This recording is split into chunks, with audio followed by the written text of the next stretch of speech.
We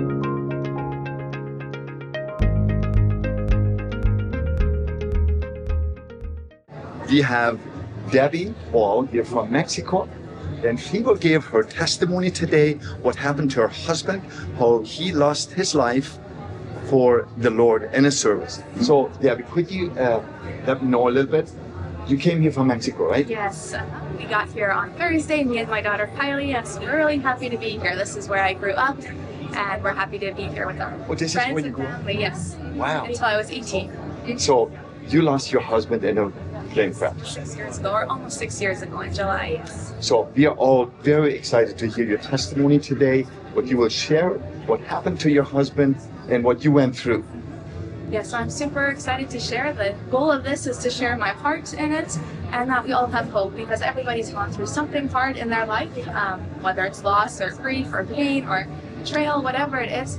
And so the goal of this is just to spread hope that we find in Jesus through our hard times and our circumstances. Amen. I am very sure your testimony will be an amazing encouragement to many of our Plottage people around the world. And I'm so excited that my wife and I, can come here to Elmar and do the recording, your testimony, and all the other programs what will happen here today. So thank you so much for giving us a little bit an introduction of your testimony. I will put that onto the program later in the video. So thank you, Debbie, so much. God bless you, and may God bless you when you share your story. I appreciate that. Thank you. Thank you so much. That's my purpose here today, is to share my story. And so I want to be completely vulnerable. I'm an open book, probably too open sometimes. And so the goal with that is to encourage anyone walking through heartbreak or loss or pain, just that there's a real living hope, and that's found through God. And so I want to actually start with backtracking to about 17 years ago, when God healed our marriage. And I know that God healing our marriage and my husband passing away are two very different stories, but both of them caused pain. Both of them included a healing journey, and a lot of what built my foundation in my relationship with God back then in my healing journey, I used now as well. A lot of the biblical principles. And so after our marriage imploded, I felt completely broken and unloved and not good enough and embarrassed, and self-esteem and self-worth were shattered. Our marriage falling apart hurt me, but even more so, that's the right wording, but it hurt me, especially because a lot of my identity back then was rooted in being Steve's wife. And don't get me wrong, I am incredibly proud to have been Steve's wife. He was a great, amazing husband. We went through our tough time in the beginning, but later on in the story, God redeemed and turned it into an incredible marriage. But finding my identity in who I was when I was with him, and for him, vice versa, who he was when he was with me, is what caused issues in our marriage. And so as humans, we have 4 basic needs. The first one is acceptance, that somebody will love us unconditionally. The second one is identity, just to know who we are, that I matter, that I'm somebody. Third one is security. We want to feel safe and steady and know that everything will be all right tomorrow when we wake up. And we want to know our purpose. Well, what are we here for? What's this all about? I'm loving the weather and we're enjoying life, but what's the bigger purpose for us? And so Steve and I back then mistakenly looked to each other to fill those needs, which, as amazing as a human as he was, it's impossible for us as humans to fulfill. And so there was always coming short. And so once we turned to God to fill those needs, and then out of the overflow of that, gave that to each other, that grace and that mercy, that's when God changed our marriage around, and healing began, and we went from surviving to thriving. And so in that time, we also started implementing different action steps to improve our marriage, with the new process of God first, spouse second. And so we started learning on marriage together. We got books and we read through them. We listened to audiobooks. We dived into the Bible and read what the Bible said on marriage. And we talked to people who were close to us that were like, wow, you guys have an incredible marriage. Like, what are you guys doing? Like, what principles are you following? We'd love to implement that in our marriage. So we both continued to grow in our relationship with God personally, which helped. When it went good up and down to God, then it went good sideways to each other. And so one day, as I was reading in the Old Testament, I came across Psalm 40. And I want to read that to you today. I've written about it before, shared about it before, but it's a very, very special verse for me, and I'll explain why here. And so it says, Psalm 40, 1 verse 3, I waited patiently for the Lord, and he inclined unto me and heard my cry. He brought me up also out of a horrible pit, and he set my feet on a rock and established my goings. And he hath put a new song in my mouth, even praise unto God. And many shall see it and fear and trust in the Lord. And I was like, this is it. This is where we are. We're in this pit. And how do we get from this pit to there? And then we started following God's principles, and we started searching for him in our marriage. And over time, I realized this process is exactly what God was doing for us. Step by step, we saw him move in our marriage. He took us up out of that pit. He established our feet, established our goings, put our feet on the rock, and put a new song of praise and testimony in our hearts. A year ago, we were in the depths of despair, and now God was like moving, and wow, marriage was awesome. And it wasn't perfect, but it was good, and we could see our success together in that. And then that's when verse 3 hit us. Many shall see and trust in the Lord. And so full disclosure, like, oh me of little faith, but I honestly didn't think we would get up to this point. And we were too broken and too far gone, but God changed it all around after we repented, and we changed it into marriage God's way. So now it dawned on us, we had a testimony to share. And we were trusting in God that if we shared what he did in our marriage, that people would see that and then they would trust him in theirs, that it would bring hope, because hope is what changes it. God gives us that hope that it doesn't stay this way, that we don't need to stay in that pit. So God didn't just restore us for ourselves, but he put us back together, and now we could give others that same hope. And that's why we speak here today, and that's why we share what we do. I'm not, I shouldn't say that here, but I'm not big on public speaking. I love one-on-one. And you guys are all so sweet, it feels a little bit closer, like we're in my living room having coffee. But it's not my natural desire or whatever that is, but I believe that if we can share what God has given us, that it can help another person, like that, we want to always be open and with our story, like hold nothing back. And so through that process, I learned to find my identity in God. He is the father to the fatherless. He is my comfort. He is my source. He's the person I go to. And out of the overflow of that, I live my life with my earthly relationships. And we also learned to learn from others. And so read the books and talk to the people that you admire. And you're like, wow, you're so joyful. Where do you get this joy in the morning? Like, Santa, she's got more energy than Matthew, I think. And I'm like, that's awesome. Let's do that. Like, where does this come from? And I love hearing that. And so that's why I wanted to start with that, to share some of those principles that helped me through after Steve passed away. So I want to share a little bit about the day of. It was actually the night before. It was a Monday night, July 22nd, 2019. We went on a date. Regular date nights, we had them weekly. It was one of our action points that we had put in place after our marriage imploded, and it was in our healing journey. We're like, hey, we're going to do weekly date nights where we just go and connect with each other. And so we went to town for supper, which we often did.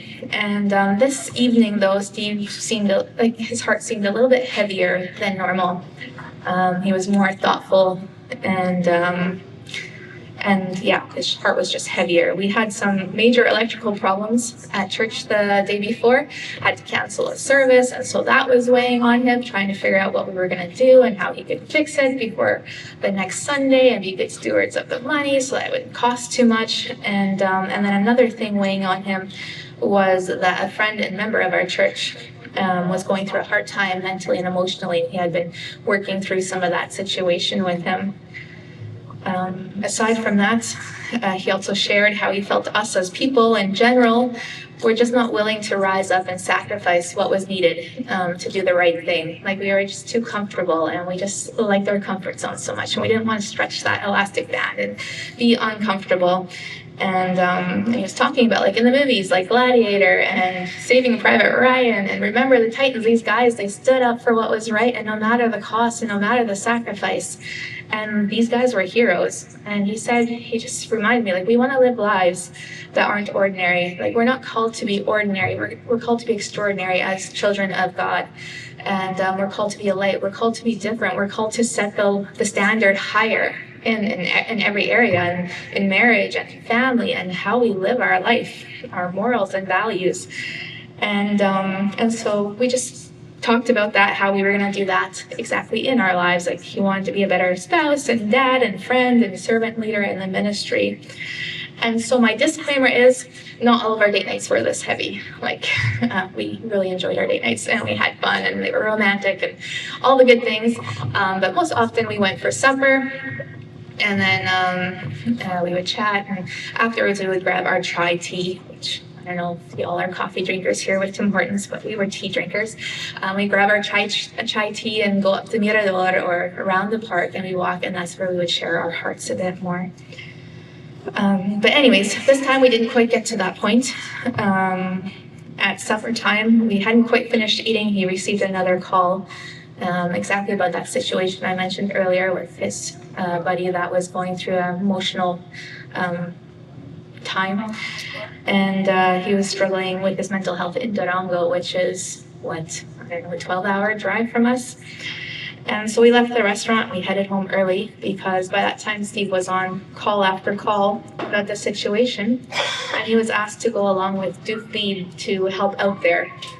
And so they decided to rent a small twin-engine plane, fly to Durango early morning, help out the family there, and then fly back the same day, like just a one-day rounder. I did not feel at peace about the trip, and I didn't like the idea of him flying. I wasn't scared about anything dangerous, but he always got really bad motion sickness. I was like, how helpful will you be if you're like doubled over sick the whole time while you're there? And maybe he could drive instead. But because exactly of the electrical issues we had, he's like, I don't have time to drive because that would be a 3-day trip instead. And so they decided to just fly out. I told him I was still uneasy about it all, but if he felt that he should go, then I wanted to support him. If he felt that this was the right thing to do and this was how he could help, then I would bless him in that. I would pray for him and support him in it. The next morning, it started like most other mornings. He got up and got ready, and then came and gave me a goodbye kiss like he always did before he went to work, and he said, I love you, baby, see you tonight. At 6:24 a.m., he sent me a message saying, take off, an hour and 45-minute flight approx. And so I replied with a kiss emoji, which he never received, which at that time I contributed to his phone being out of service because of him flying. And so I just proceeded to go about my daily routine. I got up and got kids ready, and then I took my son Matthew to the dentist in Swift, about a half hour from us. And so while I was at the dentist, I was waiting for the message from Steve to tell me he was in Durango. And he always let me know whenever he traveled, like, hey, I'm to El Paso, hey, I landed in Dallas, Fort Worth, and like super sweet. So I had never wondered where he was at. He was very good with that. But I didn't get any text there. And then I realized my phone wasn't actually working. And so that day, of all days, that morning, I should say, the phone lines were down in Swift. And so none of us were getting any messages, or we didn't have service at all on our phones. They were working on fixing them. So I figured, okay, no problem. And once I would head back home, I'd get back into service, and I would here, get the text. And so finished at the dentist and started driving home. And about halfway home, then I got several text messages coming in. And none of them were from Steve, though. So I was like, wow, that's a bit interesting because he should have landed by now. And so I called Doof Weed's wife, Annie. Doof was on the plane with him, and asked if she had heard from Doof. And she's like, oh, she hadn't either. So I figured I'd call a few friends who worked at the airport there or that were pilots to see if they knew anything. But nobody had heard anything. A bit after 10 a.m., I must have just barely gotten home, and I remember sitting on my chair in my room and texting my mom. I was like, Mom, I don't want to be one of those people who just worries and is weird and like that even Oba, like this is a little bit not normal. Like, can you please pray with me? I haven't heard from Steve yet. And so she prayed with me. And a bit after 10 a.m., I finally received the call that Steve's plane had been in an accident. We didn't know where the accident had happened or if they had survived. They didn't say anything other than there's an accident, and they were headed to the Aeroclub to get answers. And so my kids were in the living room right then, and I said, hey guys, Daddy's been in an accident. Grandma and Grandpa are gonna come pick you up. I called my suegros, my in-laws, to come pick them up. And then I took off for the airport. I didn't know what to expect, or else, like now in hindsight, I would have just taken them with right away. But out there, often the younger kids cannot come into the hospital or into the emergency vehicles. And so I figured I'd go and assess the situation so I could go where I needed to, and then kids would be right behind me. On the way there, I was speeding on the highway to the Aeroclub, which a few kilometers away from us. And I just remember praying to God, like, please let him be okay. Like, give us wisdom on whatever injuries he might have. Like, it just never occurred to me that he might actually not have made it out alive. And so I just remember asking, like I don't want to, again, like I said with my mom, like, I don't want to make it worse than it is, or bring extra fears into this. Oh, but God, just give us wisdom on how to proceed from here on out. And so I got to the Aeroclub and parked beside Steve's truck there, and I ran in to find answers, but it was like almost empty, and it's a big hangar. And so I ran around a couple times until I finally found a Spanish guy there, and I just asked, like, they said there would be answers here. Where do I go? And he's like, you know what, just go down that road. I was like, that's weird, but sure. And so I started driving just along the road. It was a dirt road. And then soon I was stuck in traffic. I was like, this is weird. Like, why is there traffic on a dirt road? Like, it's hinged odd here. Nobody drives here.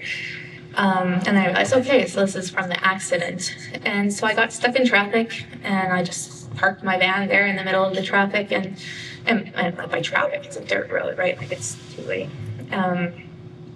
But I started running towards it. I saw a couple of areas in front on the road marked with yellow tape. I was like, okay, this is where I'm going to get answers. This is where they must be. It was quite a ways ahead. And so as I was running there, I saw a guy to my left on a four-wheeler. I was like, hey, would you be willing to give me a ride? Like, I just need to go see my husband. And he right away was willing, and let me hop on, and he took me there. And once I was there, there was two sets of yellow tape, and I ran under the first one and almost made it past the second one when a police officer stopped me, and he said, you can't go in here. And I was a little bit more direct than I normally am. I'm usually a laid-back person, but I was like, no, you don't understand. Like, my husband's there. Like, I need to go there. And he wouldn't let me through. And so I argued with him for a little while, and finally I saw a paramedic coming out of the cornfield towards me, and which I assumed must have been from the crash site. And as soon as he passed that yellow tape that I wasn't allowed to pass towards me, I just ran to him, and I just begged him, like, is Steve okay? I knew this guy, and he knew Steve, and I knew he would know, and he just shook his head.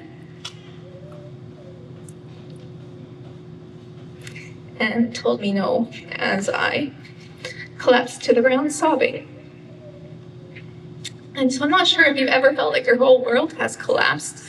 There I was on the ground, kneeling in the dirt and staring at the field where my dead husband's body lay. And this crushing pain just came, and the nausea and the shaking and not being able to breathe. And I was like, man, can somebody die from a shattered heart? John and Lorna arrived soon after with my kids. And all I wanted to do was hide them and protect them from whatever was going on. I still didn't have more answers at that point other than that he was gone. And more family and friends started arriving at the scene. And it gave me a sliver of hope. I don't know if you have those people in your life where they come in, you're like, okay, this person will know what to do. Like, I don't know, but they usually have got this. Like, they'll know the next step. And so I could finally start breathing a little bit again.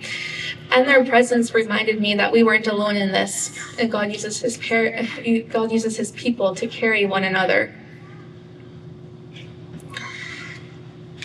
The next day, we started having viewings at Mausoleos in town. And I don't remember much about the viewings. A lot of that is still a blur. But I do remember just feeling a lot of support. I know, like, okay, maybe you guys are all better at this than I am, but I don't have words when people are going through a hard time. And I'm like, I really care, and I really wish I could just hug it and make it go away and make it all better and give you that magic pill. But I struggle with knowing what to say, and I don't remember all the exact words that people said back then, but I do remember the comfort that I found in that. And just knowing that they were there, and some just came and sat beside me and didn't say anything, but I wasn't alone. And they put their arms around my kids and just comforted us, and that was incredible for us. One point at the Mausoleos, at the funeral home, before the viewing, I remember just taking some time to myself there. And I was just sitting on the ground, cross-legged, with my head leaning against the casket. And I was just pouring my heart out to God. And I told him, like, God, you could raise Steve from the dead right here if you wanted to. You could fix all of this. You could have kept the plane in the sky. Like, you're almighty and you're all-powerful. You could have prevented all of this from happening. And even if that didn't happen, you could have given us the reason behind all of this. Like, I needed a reason. I needed to feel like there was some sort of purpose behind all of this. I know death is not in his original plan, but I struggled to see what good would come out of it. I could only see that little picture right in front of me, but God saw the big picture. And so there I just promised him, I was like, even if I never know the reason behind this all, here on earth or in heaven, I don't know how much we'll care, like we'll all be reunited, right? But even if I never find out here on earth the reason behind this all, I committed to move forward in faith, and then I would just rest that he knew, in the fact that he knew, and that would be enough for me. Like, I didn't need all the answers. And there was a lot of confusion and rumors surrounding it all, and some people dove into that like crazy. And at that point right there, God gave me peace. And I was like, what difference does it make? Like, whether it's because of this or because of that, he's in heaven, we are here, and we're going to keep moving forward. And so it reminded me very much of the story of Shadrach, Meshach, and Abednego in the fiery furnace. And yeah, so when they were threatened with the fiery furnace, and they said to them, it's like, you know what, God could totally deliver us from this. Like, he can deliver us from your hand. But whether he does or he doesn't, we're going to not bow down to your idols. Like, we're going to stay true to God. And so they didn't have the reason for everything either, but they stayed true. And I was like, that's the testimony I want to have. The viewings were also very helpful for me in seeing how my kids were processing the grief. I don't know how you guys feel, but as parents, often we'd love to just take that pain away from our kids, or if they're sick or they have a fever, man, if I could just take that for you, like, I'd gladly do it. And you just can't. Like, in certain things they have to work through themselves, but you can be there for them and support them through it. And so during the viewings, like, one of my kids sat completely stoic, didn't say much, just silent, or just looking and observing, processing. One of them needed to keep touching Steve's body. for it to be real, and asked about 1,000,002 questions about the plane and about the crash, and Mom, why is his leg bent like that, and Mom, what about this, and we tried to answer as many as we could. Some of them we didn't have answers for, but it was like his brain was just trying to take this puzzle that had smashed onto the ground and just try and put some of the pieces back together. One of them seemed all right as long as I seemed all right. And so it was very different for each kid how they dealt with it. And it just reminded me that God made them unique and that God would carry them uniquely. Like, supporting this kid might look different than how I support the other kid. One thing they all did was become very, very protective of me. They wanted to stay close, which makes sense. I wanted the same thing for them. But yeah, it was very eye-opening to me to see how they were grieving and how they were taking it. We had Steve's funeral 3 days later, and our church prepped 3 funerals in 2 days. Our church elders and staff, they were all grieving as well, and then still managed to love on and serve the families through all of this. It's like the epitome of the servant heart of going above and beyond. Steve was only one of 4 people who died in that plane crash. The pilot, who I didn't know personally, and then Dufleeb and Esther Abrams, both of whom were well loved in the community as well and well known in the community. They were both in ministry and had made an impact in people's lives. And so 3 funerals in 2 days. While they were grieving, they did an incredible job on just being there for everybody and looking at the personal wants and desires for each person. So Steve told me he didn't want a funeral. He wanted a celebration of life, and that's what it became. Alfredo Thiessen, he is on our staff at church. I read something he had written under one of the posts on Facebook when we were posting a bit after his death, and he said, people say Steve died, but in reality, he's now more alive than he ever was. And I was like, oh, that's so true. I was like, his earthly body is gone, and we miss him. But he was where we all want to go, right? And so to keep that in mind and keep that eternal focus in mind, it was so comforting, because we don't grieve as those without hope. We have that hope of a reunion and eternal life through faith in Jesus. And he's like, I just want to celebrate that at my funeral. Like, I'm sorry for everybody who's left behind, but he's like, I can't wait to go to heaven. And so his last message series he preached on before he died was called Olis Ni, which is all things new, and it was on heaven. And so with all of his message series, often around the supper table, we'd be talking as a family, and he's like, so what do you guys think about this? And what do you think heaven will be like? And man, like, what would be cooler, like being able to fly anywhere you want to go, or just be able to breathe underwater and explore the depths of the oceans? And just what would our new bodies look like in heaven?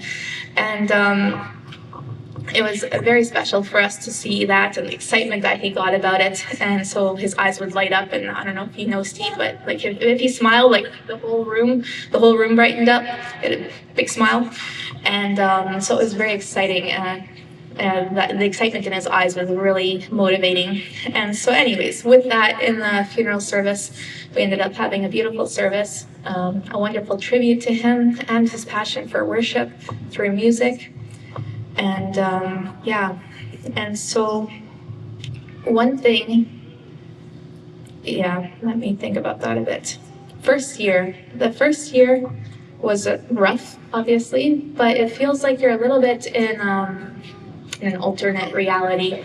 And so you're sort of just going through the motions, and we made sure very much to hit certain milestones. And I'd always ask kids, okay, so it's Daddy's birthday, what would be special for you guys if we did this? And maybe one year they wanted to eat birthday cake by his grave, or one year for Christmas we wrote a bunch of memories down and asked friends and family to share their memories, and we read it, and we had Daddy's stocking, we put all the memories in there and we took them out and we read them together.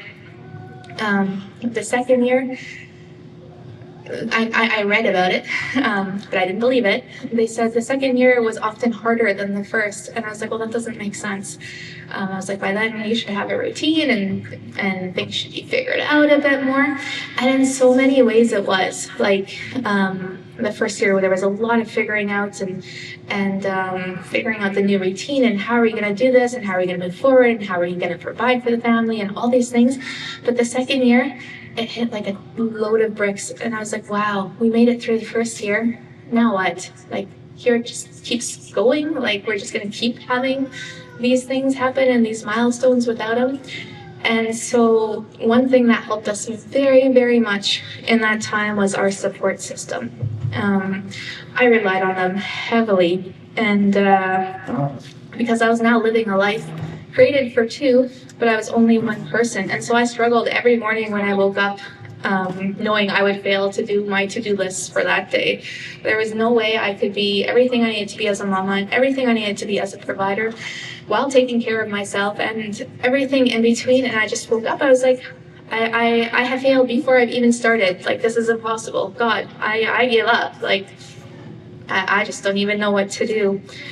And some extra mercies during that time, and eventually find your footing. And so I still couldn't do it all by myself, but I did learn to prioritize and to give myself some grace and to do what I could do and to do that well and to look for ways to fill in the gaps with other people's help or with other ideas that I hadn't thought of before that. And so I don't know if there are enough good words to say about our support people, people that God used to help us through so many challenges. People brought meals, they invited us over, they helped us out financially, they prayed for us, with us, they laughed with us, they cried with us. Steve and I often mentioned how blessed we were to have good parents and good in-laws.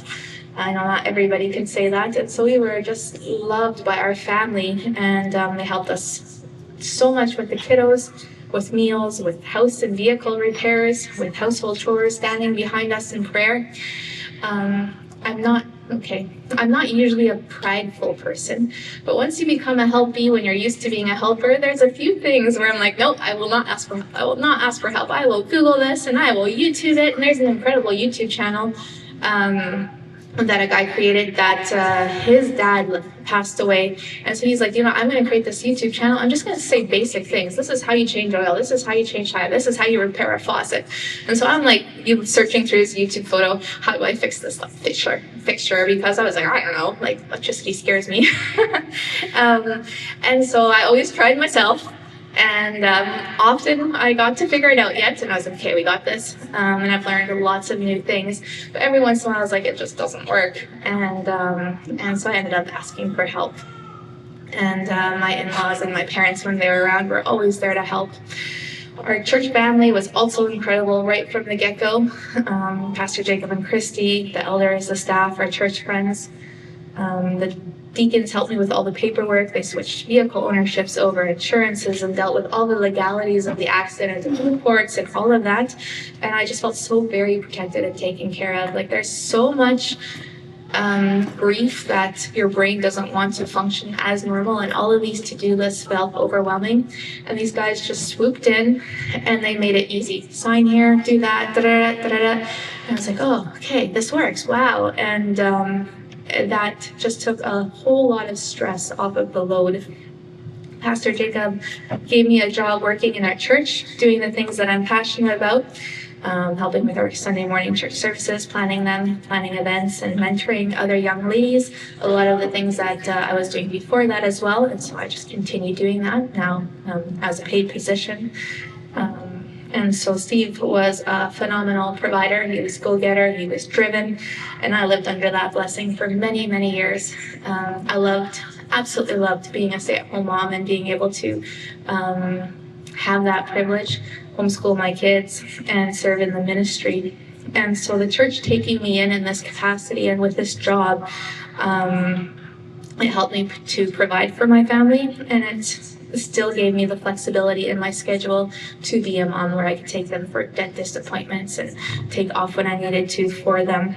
And so it was definitely not nearly the same as before, but I feel like it was an ideal solution in non-ideal circumstances, and it's something I'm still very, very grateful for. I still work at church, and that's how we provide. Another super important thing for me which I believe I did that first week already, was to develop a core group of people right from the get-go that I could go to, trust, that I could ask for help, that would encourage me, that would challenge me, and that I would just be open to have them speak into my life and say, hey, Debbie, like maybe you could course correct here a little bit. Maybe this is harmful, or maybe you're not looking far enough ahead. Maybe this could lead into that. Or hey, you've got this, like you're going to make it through this next milestone with your kids. And so I asked 3 couples for this that had been close friends of Steve and mine. Jake and Agatha and Renee and Londa were people who have shown up for us over the past 6 years in so many ways. Jake and Agatha went with me to the crash site the first week after, and just let me sit there and process. And I was sitting on the mound of dirt right beside where Steve's body would have fallen from the plane. And we were there at sunrise right around the same time. And I just sat there and I prayed to God and I processed. And they just were there. They were there and brought me a blanket. They brought me coffee. I don't even drink coffee. And they brought me coffee, which was very comforting. And so just to have that support system there, that thought of it, like both couples have met me at the cemetery in the beginning. A few times where I was just doubled over by Steve's grave crying. I was like, I just don't know my next step. I don't know what to do. And they would come and they're like, Debbie, we got this. And they pray with me and oftentimes just sit there. And aside from that, they've taken us into their home countless times, taken my kids under their wings countless times, and just have been in our corner, standing behind us in prayer through it all. They just have been invaluable. Like to have that safe place to go, those people you can count on, often knew what we needed before we even knew what we needed. And then one thing I read often in widow blogs, that part of my whole journey to learn more, and I wanted to, whatever circumstances I was in, I wanted to be able to do it well. And so I read that often your friendships change when your spouse passes away. Up until then, you were 2 people, and there are certain things that you think of. Like if I go to a wedding or to an event and there's a table like this with 8 chairs, I'm like, oh, if I sit here, there's going to be one weird, awkward chair, or maybe a different couple could have sat there, or like weird things that go through your mind, which I don't think anybody really actually cares about, but you think about it. Yeah. Yeah. And so it's just some of those things that change the way you look at things, or your friendships and some of those sorts of things. But with the blog that I was reading, with friendships changing, I should say I had incredible friends who always made me feel welcome. Like I have had I probably felt awkward coming in, but I've always had friends who have been really gracious and, hey, come on in. And I was like, okay, they're a safe place. Okay, here I'll be comfortable. Here I won't feel like a widow, or some of those things. So let me just love on them for that a bit. But with the friendships changing, I was like, I have such good friendships. Like that won't happen for me. Like it doesn't make sense that my friendships would have to change. But unfortunately, like it just did in some cases. I had asked another couple to be exactly in that core group. And they also helped my first weeks without Steve go by easier. They were there and they invited us and they helped us. But as time passed, I was like, this is not going to turn out well. And I was like, we need to part ways. Bless them in their future, but I didn't want to keep them in my inner circle. And so while it hurt to lose a friendship, I think it was the right thing to do for both of us. And then aside from that, like friendships just change in general. Some friendships grew more distant and nothing major happened. We just didn't connect as often. And other friendships, they grew closer. And so some people that I'd been friends with for, I don't want to say forever, but for a long time, it grew closer and deeper. And other friends that I had never met before, like Steve had a personal assistant, Justina Braun, that we hired a few months, a year. Anyways, close, or like recently, before he passed away. And I got to know her better, and she has been a dear friend. And I met pastor's wife from Durango, Ben and Margie Kiesbrecht. And I was like, this lady is one of those people I aspire to be like. And so I asked her, will you mentor me through this? Well, can I come and ask you questions? And I would like to learn more about how you're so loving and you're so kind through everything. And she just came and has spoken into my life. She lived in Durango, so a lot of it was over WhatsApp. But when she would come over, we'd quickly meet. And when I would go out there, we'd quickly meet. And so there's certain people that it just grows closer with as well. And so all in all, God has blessed us with some wonderful people in our life. They have mourned when we mourned, and they found joy with us when we found joy. And they've been willing to walk with us through the journey. We were never too much for them, through the good and the hard times. Another thing that shouldn't have been surprising to me, but still is at some points, is how intricately our mind, body, and soul are connected. And so our physical, spiritual, emotional, and mental is so intertwined in this web.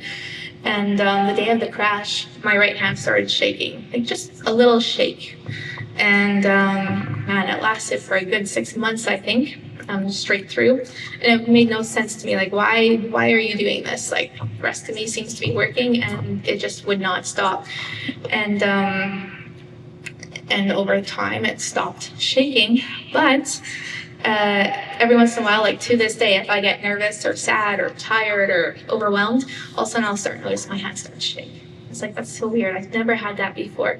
And it's just my body's reaction from something. And there's been so much healing that has happened.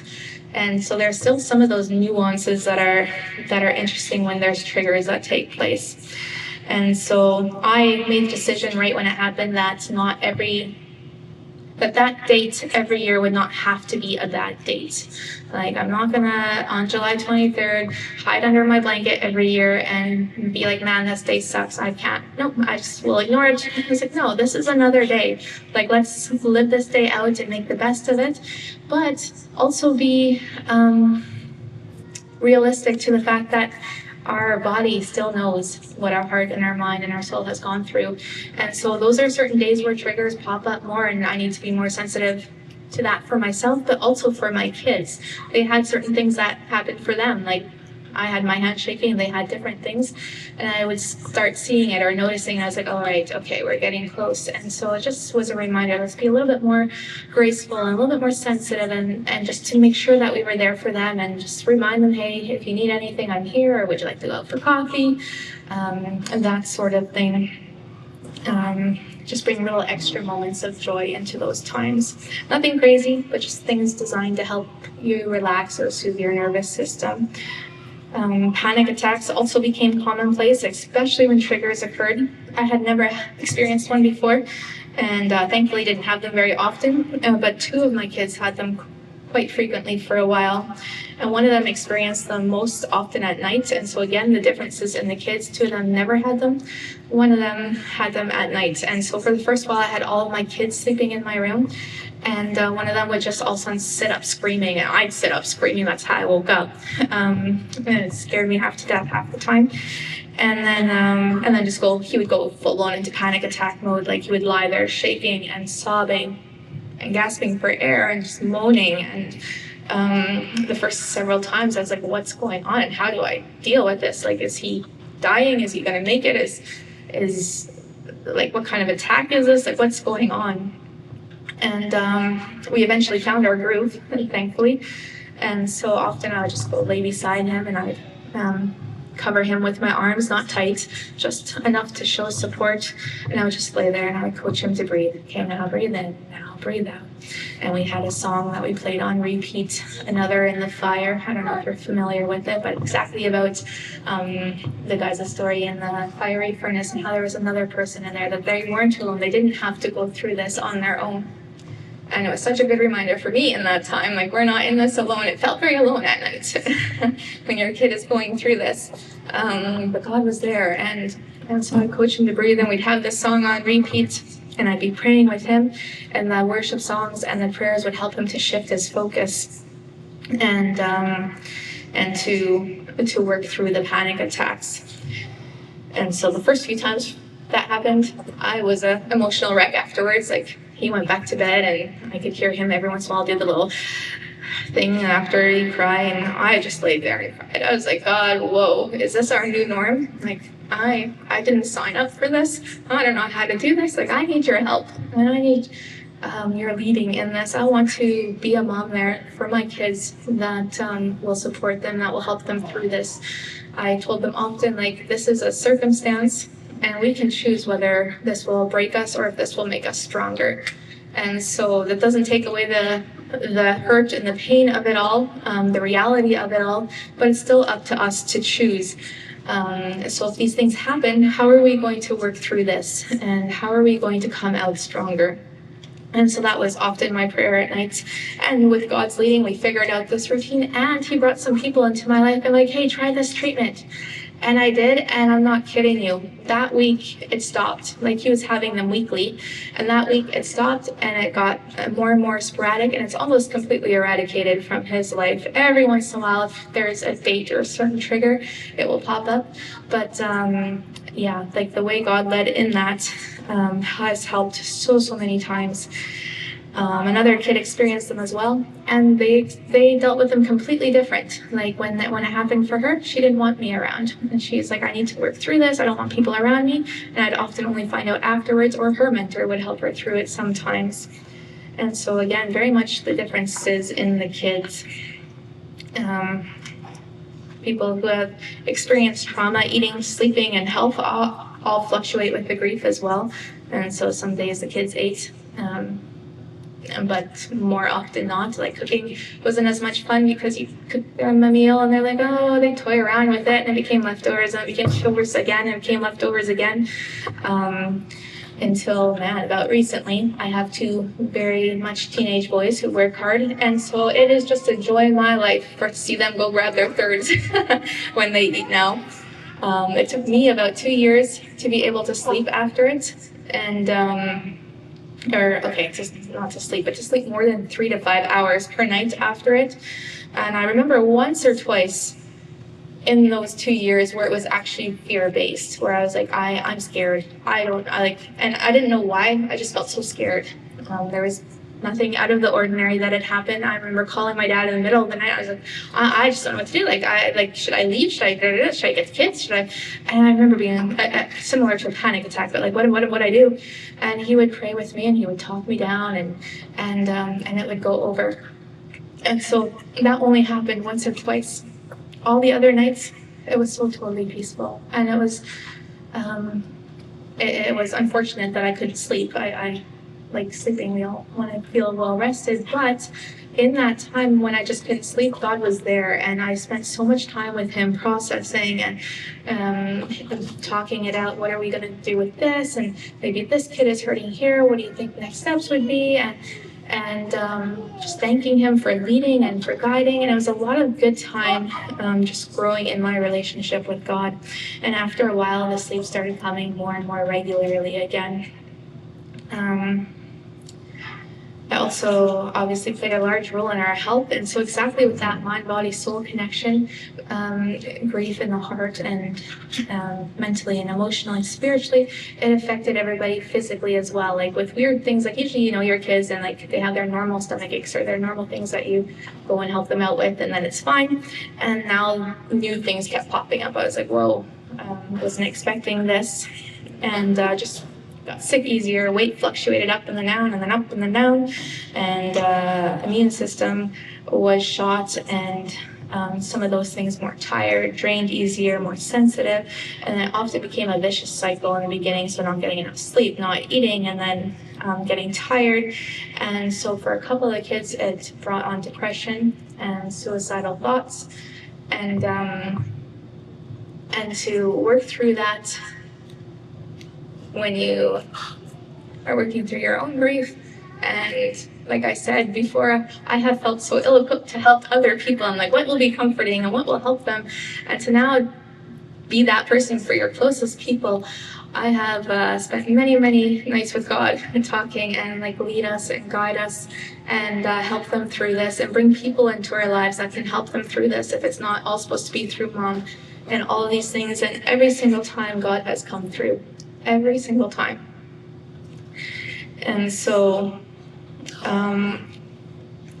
like all of these moments, they were tiring and physically, emotionally, and spiritually exhausting. I could still see God's leading through it. I could always tell once people were praying. And so I know it's sometimes cliche, and we're like, you share a struggle, I'm like, I'll pray for you, and then you go about your day and you probably didn't think about it again. Didn't follow through. But there are times where I wanted to give up in those situations, and all of a sudden breakthrough would happen. Something would pivot or switch, and it would just totally change direction. And later on in that week, I would get a message from somebody, or later on that day, and they'd be like, you know what, I prayed for you today. Like, God put you guys on my heart. And every single time, that support and that people letting themselves be used to God to help us in that situation, it was mind-blowing for me. And it just reminded me, like, when you say you're going to pray for something, like, follow through. Like, it was so encouraging to me, and I was like, I want to do that. I want to make sure I am a prayer warrior for the people around me. And so prayer is a powerful, powerful thing. And speaking exactly on prayer, before Steve died, he ran our finances. He was a number cruncher. He loved it, to give him facts. And I don't know if you listened to some of his messages. They were very often numbers-based and statistics and all of those things. And so we decided our budget together. We did a yearly vision retreat at the beginning of every year where we talked about what we wanted to accomplish that year in all of our areas of life. So our goals for marriage and the kids and finances and health, any building projects or family vacations and those sorts of things. And so we decided our budget together for the year always then. But aside from staying, like my job to stay within the budget, he took care of the rest. And so that's obviously something that fell on me now after he was gone. And while I find a lot of value in budgeting and even more value in the results of budgeting, it's so not my thing to keep the numbers. And so I knew how to do it. I just didn't enjoy it. Exactly one of my core group couples, Renee and Alana, they helped me set up a new budget in the first few weeks and made sure that we would live within our means and it would all work out. It was obviously a different lifestyle than before. But when we went into ministry, that was already a different lifestyle for us. And then I was like, we did it once, we can do it again. But every once in a while, a larger expense would pop up, an unexpected one. And I don't know if any of you follow Dave Ramsey's financial principles, but we had an emergency fund for these things. And so I was like, it'll work. But I always had fear creep in. So if I spend it now on this appliance repair or vehicle breakdown or Icky's Kosa, whatever it was, how am I going to replenish this fund? And so I would go to God and I was like, God, this is a fear and I don't want to live fear-based. Like I want to live with faith. And I don't know what me sitting here worrying is going to help anything anyways. So I just want to take this faithfully and come to you and just ask, what's something we can do, or how can you lead and guide us in this area? And without fail, every time I came to God with that, somebody in that week would bring that exact same amount of money to our house and say, hey, Debbie, I just felt that we should give you this. And I would open it up, and it was exactly that amount. And so God's not an ATM machine. It's not like, God, I want to go to Disneyland type of idea. But the few times where I was like, wow, this is not working within the means, God provided every single time in such a powerful and such a tangible and such a detailed way that there's no other reason for it than God. And so, okay, that sounds weird.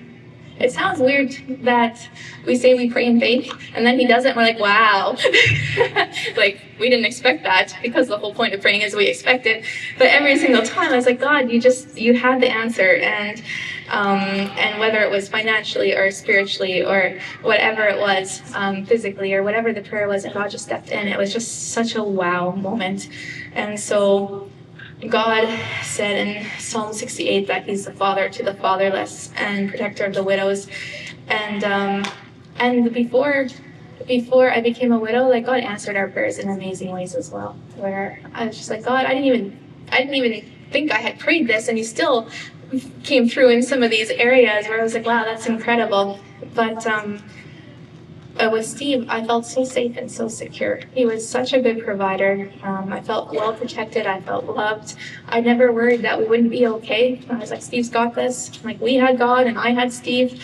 And it was so easy just to be the one to support and go along, which is been my natural personality. And so when he died, that security and safety in earthly form was gone for me. And for God to show up in such tangible and real ways, it was just a reminder, like, he's got this. And he brought people in, and he used people in that situation, that you could feel it again with the people here on earth around you. And so with that, like, just keep praying for people who are hurting, for your families, for your marriages, for your kids, for God's will to be done, because it makes such a big difference. And like, I'm sharing all these unfortunate things that happen, and so it doesn't mean that bad things don't happen, right? Like, there's still life, and the world is fallen, but to walk through this life without God or with God is polar opposites. And the power and the comfort of walking it through with him and letting him lead the way is life-changing. And so I shared several parts that weren't easy, but I made the decision then that I wouldn't let this break us. And so I remember having a conversation with God in that first month sometime. And I was like, I don't know what this life will look like, but I don't want it to suck. Like, I don't want it to be bad. I want to enjoy this life. I often told Steve, like, I want to live until we're 97 and then sit on the porch swing somewhere together and then just sort of fall asleep and be in heaven. And he was always the opposite. He's like, oh no, I'm going to go out with a bang. And I was like, okay, yeah, he got his wish, so maybe I'll get mine. But, and just his personality, right? A go-getter. But with that, I was just like, I just want to go to heaven one day, and I want to see Jesus face to face, and then I want to see Steve face to face, and I want to say, you know what, guys, I tried. I didn't let this break us, and I made mistakes, and we weren't perfect, and whatever all. But we lived with our purpose here. Like, we followed through, and we did the best we could, and I wanted to make you guys proud. And that's the goal. Like, that there is so much more to this life than just us and than just our little circle. We need to live eternally minded and eternally focused, and that changes everything here on this life, or here on our earthly life for us. But we all have that same decision to make. Are we going to stay in that pit, or are we going to call out to God? Both ways are hard. Both ways are hard. The circumstances stay the same. But if you choose the negative outlook, and this sucks, and everybody just doesn't get it, and I'm just going to stay home and wish people would feel sorry for me, and that sort of thing, that's a hard life. Like, I feel so sorry for the people that struggle with that. But to move forward and to push through all those circumstances, like, good things don't come easy. It's hard as well. But the end result is the one that you need to choose. And so you just have to choose your heart. And so the pit is there, the circumstances don't change, but going to God can change our hearts, and then we don't need to stay in that pit. And so this is going back to our Psalm 40. He truly did that for me in our marriage back then. And now, like, even when it's not easy, and even when circumstances, like, are still hard, like, being a single mama is no easy path, but God gives the grace and sustains us in that, right? But he heard my cry. And so we've all been in the pit sometimes, and he heard my cry. He lifted me up out of that pit. He set my feet on the rock, and he gave me a new song. And so there's still some tears behind that new song, but it's such joy to me to be able to tell you that we love our life. And we miss Steve, and I miss his leading, and I miss him in our life here. But we enjoy our life, and I have 4 amazing kids that I bragged about in the beginning of it. And to be able to move forward like that with that new song means the world to me. And so I pray that by sharing this today with you guys, that you can feel encouraged, and that you guys can all continue to trust in God through your circumstances as well. I'd like to pray a prayer of blessing over y'all to finish here. Lord, I thank you today for each and every lady here. I thank you that you created us with a mind, and with a plan in mind, with a purpose.